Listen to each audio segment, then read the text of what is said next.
Welcome to Action Begins Success, the channel that brings you motivational videos every single day. If you like this video, make sure you're subscribed to the channel and have notifications switched on to receive daily motivational videos. Hope you have an amazing and positive day and enjoy the video.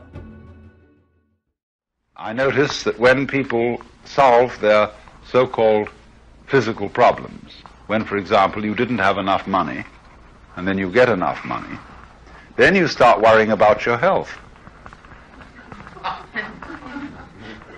And then, of course, you can take reasonable precautions about your health. You can get the right shots and immunizations and so on. But there's absolutely no way whatsoever of foolproof avoidance of accidents.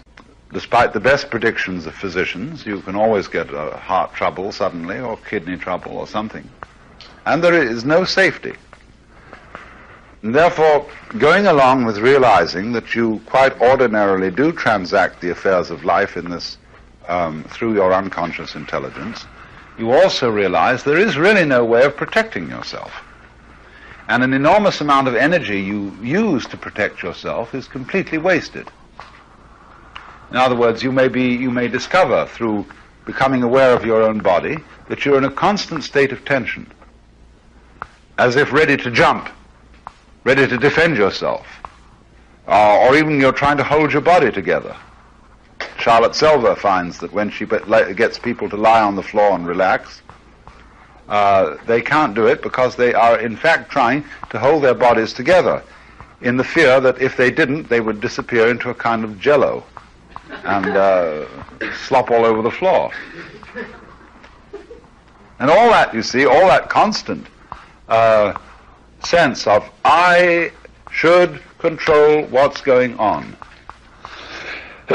is completely wasted energy, for the simple reason that conscious attention is not really the effective controlling force in your life. It's merely the lookout.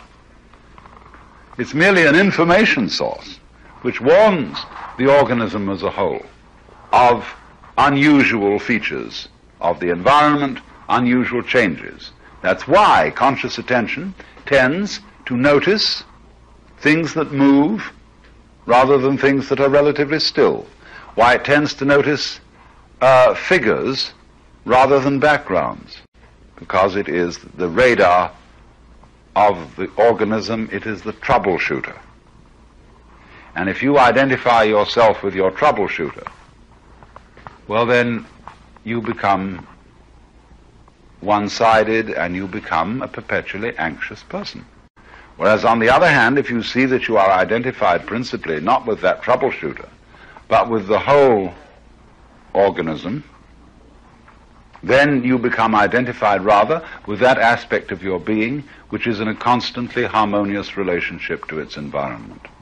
We can, of course, explore at another moment in this seminar those peculiar times of relationship to the environment when the organism is being burnt up in a forest fire or something of that kind, and how it responds to all those changes of circumstance that are, as we say from the relative point of view, destructive to the organism. But actually the organism and the environment are not two things. The environment is not the enemy of the organism, nor is the organism the enemy of the environment. Their behavior goes together in a constant and rhythmic expression of the greater organism of which they are both aspects.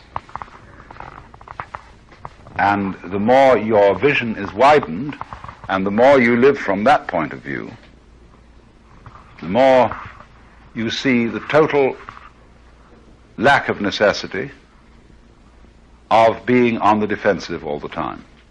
Furthermore, as soon as you're not on the defensive and not trying to hold on to your control of life, by reason of the greater energy available to you, and by reason of your, I would say, basically friendly and cooperative and open attitude to other people, you are, by this non-defending attitude, much better protected than you would otherwise be. Because it's people who've got a chip on their shoulders and who are on the defensive who are always troublemakers. Whereas people who are, generally speaking, friendly to whomever they relate, don't get into difficulty very easily. They don't create difficulty. It's the same thing as cats. When cats fall, cats are relaxed and therefore don't get hurt. And so my father once, when he was a young man, was suddenly slipped on a staircase. It was a very steep one, and fell down, and it happened so quickly he didn't have time to resist. And therefore he wasn't hurt at all. This, you see, is the principle of falling in judo. You learn to fall in a certain kind of cat-like, heavy, loose way. And so when you get thrown, you don't get hurt. And experts can fall on concrete and still not be hurt. Not just on padded mats and things like that. So all this comes about not so much through a system or effort, but it comes about through a clear understanding of what your situation actually is. Face the facts. We talk, you know, of facing facts as something difficult. Preachers and politicians are always talking about hard facts and down-to-earth realities, as if there was something very unpleasant that we had to wake up to. But I would rather say that the facts of our situation in the world aren't so bad. I mean, that if we did arrive at the facts, we would find that many things that we call hard facts and difficult problems are simply the result of not facing the facts, of not seeing what our situation is, of not realizing that we are completely vulnerable, and there's no way of being otherwise. We are unprotected, and that, however, protecting ourselves is not the way of life that evolution has favored. You see, contrast the mollusks and the mammals. The mollusks have hard shells on the outside and the soft flesh inside the shells. The mammals have the soft flesh on the outside and the hard bones in the middle of the flesh. Now this species is more viable biologically because it is more sensitive.